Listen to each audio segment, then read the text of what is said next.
పద్దెనిమిది నెలల కాలంలో దాదాపుగా 16 సార్లు కరువు వల్లనో లేకపోతే వరదల వల్లనో అతివృష్టో అనావృష్టో రైతులు నష్టపోయిన పరిస్థితులు, ఇన్పుట్ సబ్సిడీ ఇవ్వాల్సిన ఆవశ్యకత కలిగిన పరిస్థితులు. ఈ 18 నెలలలో 16 సార్లు అటువంటి పరిస్థితులు ఉత్పన్నమైతే ఇన్పుట్ సబ్సిడీ చంద్రబాబు నాయుడు గారు ఇవ్వాల్సిన అవసరమున్న పరిస్థితులు ఉత్పన్నమైతే చంద్రబాబు నాయుడు గారి 18 నెలల్లో రైతులకు చేసింది ఏమిటి అంటే బోర్డు సున్నా. నిన్న జరిగిన తుఫాను కూడా లెక్కేసుకుంటే ఇన్పుట్ సబ్సిడీనే దాదాపుగా 1100 కోట్ల పై చిలుకు రైతులకు ఇవ్వాల్సిన input subsidy first of all లెక్కలు తగ్గించి చూపిస్తూ ఉన్నారు. రైతులకు ఇవ్వాల్సి వస్తుందేమో అని చెప్పి కనీసం ఆ తగ్గించిన లెక్కలైనా కూడా కనీసం ఇస్తూ ఉన్నారు అని అంటే అది కూడా ఇవ్వని పరిస్థితి, ఎగరగొట్టిన పరిస్థితి.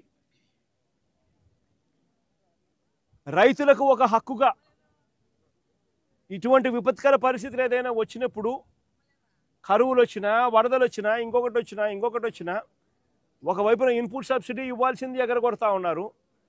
సీజన్ ముగిసేలోగానే ఇవ్వాల్సిన ఇన్పుట్ సబ్సిడీని ఎగరగొడతా ఉన్నారు. రెండోది రైతులకు హక్కుగా ఉచిత పంటల బీమా అన్నది రైతులకు ఒక హక్కుగా వైఎస్ఆర్సీపీ ప్రభుత్వ హయాంలో కల్పించిన హక్కును చంద్రబాబు నాయుడు గారు ముఖ్యమంత్రి అయిన తర్వాత ఆ హక్కును కాలరాశాడు. 84 లక్షల మంది రైతులు వైఎస్ఆర్సీపీ ప్రభుత్వ హయాంలో ఆర్బీకేల పరిధిలో ఈ క్రాప్ చేసి, ఈ క్రాప్ అంటే రైతును పొలంలో నిలబెడతారు, వేసిన పంట మధ్యలో ఆ పొలంలో రైతు నిల్చొని ఫోటో తీసి జియో ట్యాగింగ్ చేసి దాన్ని ఈ క్రాప్ అని అంటారు. అలా ఈ క్రాప్ చేసి ఆర్బీకేకి అనుసంధానం చేసి మొత్తంగా దాదాపుగా 84 లక్షల మంది రైతులు ఉచిత పంటల బీమా సౌకర్యం గతంలో కలిగిన పరిస్థితి. రాష్ట్ర ప్రభుత్వమే రైతుల తరఫున ఉచిత పంటల బీమా కట్టి రైతులకు ఒక హక్కుగా ఇచ్చేది.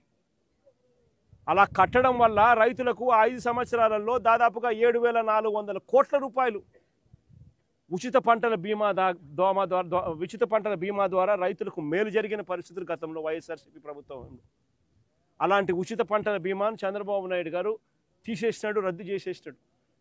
ఈరోజు రాష్ట్రంలో పరిస్థితి కేవలం 84 లక్షల మంది రైతులు ఉంటే కేవలం 18 లక్షల మంది రైతులు మాత్రమే పంటల బీమా చేసుకున్న పరిస్థితులు. అది కూడా ఆ 18 లక్షలు బ్యాంకు రుణాల కోసం పొందడానికి బ్యాంకుల దగ్గరికి వెళ్ళినప్పుడు, బ్యాంకులు రుణాలు మంజూరు చేసినప్పుడు ఖచ్చితంగా ఇన్సూరెన్స్ డబ్బులు కట్ చేసుకొని వాళ్ళు బ్యాలెన్స్ డబ్బులే రుణాలుగా ఇస్తున్న పరిస్థితులు. కాబట్టి ఆ 18 లక్షల మందికైనా కానీ కనీసం ఆ మేరకైనా ఇన్సూరెన్స్ అయింది. మిగిలిన వాళ్ళ పరిస్థితి ఏమిటి? 84 లక్షల మంది రైతుల్లో కేవలం 18 లక్షల మంది రైతులు మాత్రమే ఇన్సూరెన్స్ పరిధిలోకి వస్తూ ఉన్నారంటే మిగిలిన వారి పరిస్థితి ఏమిటి? విపత్కర పరిస్థితులు వచ్చినప్పుడు రైతును ఆదుకునే నాతుడే కరువైన పరిస్థితిలో ఈరోజు రాష్ట్రం కనిపిస్తూ ఉంది. ఈ పెద్ద మనిషి చంద్రబాబు నాయుడు గారు అన్నదాత సుఖీభవ అని రైతు భరోసా ఇచ్చేది ఎగరగొట్టి, అన్నదాత సుఖీభవ అన్నది పిఎం కిసాన్కు సంబంధం లేకుండా అన్నదాత సుఖీభవ పేరుతో ప్రతి రైతుకు 20,000 ఇస్తానన్నాడు. ఒక సంవత్సరం దాటి ఫస్ట్ ఇయర్ 20,000 ఎగరగొట్టేశాడు. రెండో సంవత్సరం మళ్ళీ 20,000 ఇవ్వాల. ఈ రెండేళ్లు కలిపి 40,000 ఇవ్వాల్సిన చోట కేవలం 10,000 రూపాయలు మాత్రం ఇచ్చి 30,000 రూపాయలు రైతుకు ఎగరగొట్టిన పరిస్థితుల్లో, మోసం చేసిన పరిస్థితుల్లో రైతు ఇవాళ వ్యవసాయం చేస్తూ ఉన్నాడు.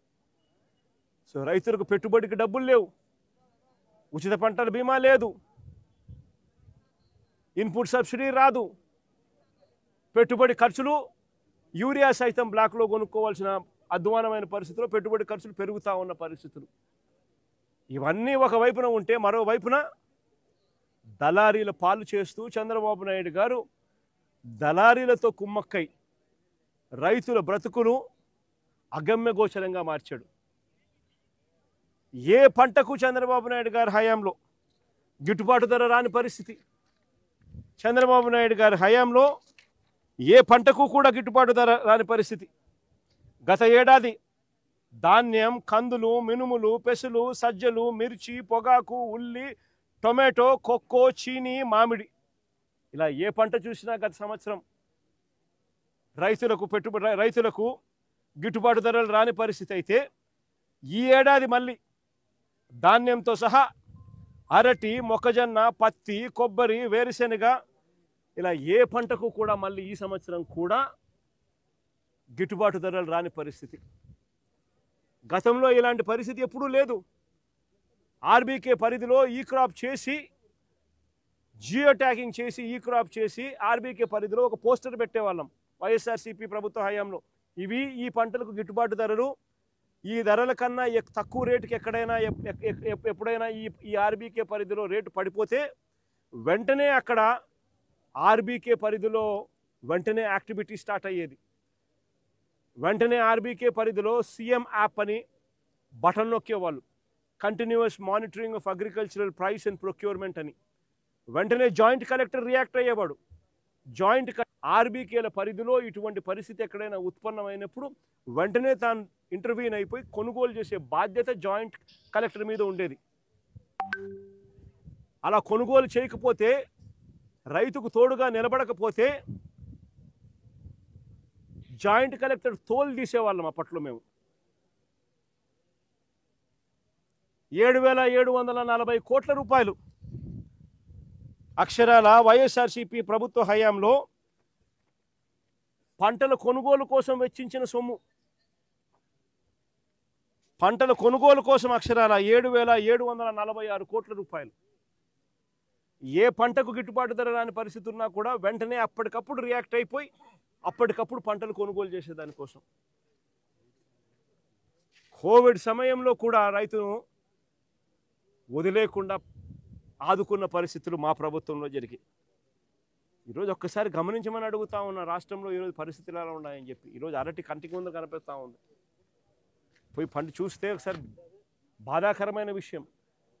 గతంలో మా ప్రభుత్వ హయాంలో టన్ను దాదాపుగా 25,000 రూపాయలు యావరేజ్గా పలికిన పరిస్థితి నుంచి 30,000, 32,000 కూడా గరిష్టంగా అప్పట్లో పలికాయి. యావరేజ్గా చూసుకున్నా కూడా 25,000 రూపాయలు యావరేజ్గా కూడా పలికింది. 25,000 రూపాయలు టన్ను పలికిన పరిస్థితి నుంచి ఈరోజు కనీసం 2,000 రూపాయలకు అడిగే నాతులు లేడంటే పరిస్థితి ఏమిటని ఒకసారి ఆలోచన చేయమని అడుగుతా ఉన్నా. ఈరోజు పంట మొత్తం ఇక్కడనే చెట్ల మీదనే పంట ఈరోజు పండిపోయి కుళ్ళిపోయే పరిస్థితిలోకి వస్తూ ఉన్నా కూడా అడిగే నాతులు లేడు, పట్టించుకునే పరిస్థితి లేదు. అలాంటి దారుణమైన పరిస్థితిలో ఉంది. ఇదే అరటికి సంబంధించి గతంలో వైఎస్ఆర్సీపీ ప్రభుత్వ హయాంలో ఏకంగా ట్రైన్లు నడిపేవాళ్ళం. ఏకంగా ట్రైన్లు నడిచేటివి. అనంతపురం నుంచి ఢిల్లీకి ట్రైన్లు నడిచేటివి. హార్టికల్చర్ పంటలకు అరటి కానీ చీనీకాయలు కానీ తీసుకొని పోయే ట్రైన్లు నడిచేటివి. తాడిపత్రి టు ముంబై ట్రైన్లు నడిచేటివి. మనగానపల్లి నుంచి గువాహతికి కూడా ట్రైన్లు నడిచేటివి.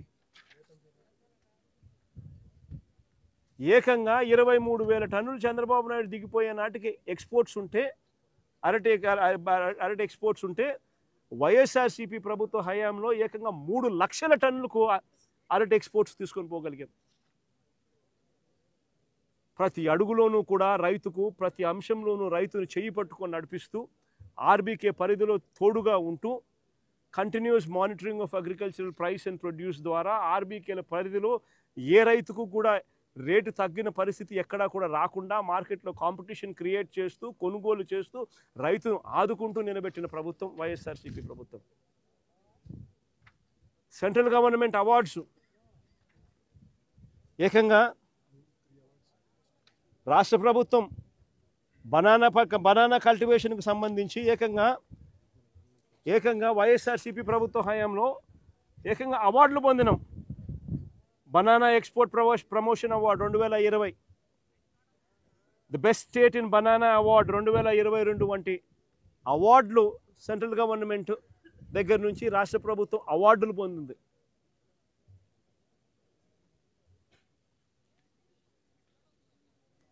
NCRB, ICAR, national research centre for banana, NCRB and association of banana exporters award. ఇటువంటి సంస్థలన్నీ కూడా రాష్ట్ర ప్రభుత్వాన్ని గొప్పగా చూస్తూ అవార్డులు ఇచ్చిన పరిస్థితి నుంచి ఈరోజు పరిస్థితులు ఇది. నిజంగా ఇలాంటి దారుణమైన పరిస్థితి చూడాల్సి వస్తుందని చెప్పి ఏ పొద్దు కూడా అనుకోలే. చంద్రబాబు నాయుడు గారి హయాంలో ఈరోజు అలాంటి దారుణమైన పరిస్థితి వస్తూ ఉంది. అయ్యా చంద్రబాబు నాయుడు, మేలుకోకపోతే వీళ్ళందరి తరఫున రాబోయే రోజుల్లో తీవ్రమైన ఉద్యమాలు తప్పకుండా జరుగుతాయి. చంద్రబాబు నాయుడు గారిని గద్దె దింపే కాలం కూడా త్వరలోనే వస్తుంది. దేవుడు మొటికాయలు వేస్తాడు, ప్రజలు కూడా గట్టిగా చంద్రబాబు నాయుడు దింపే రోజులు త్వరలోనే ఉన్నాయని చంద్రబాబు నాయుడు గట్టిగా మందలిస్తూ చెప్తా ఉన్నాను.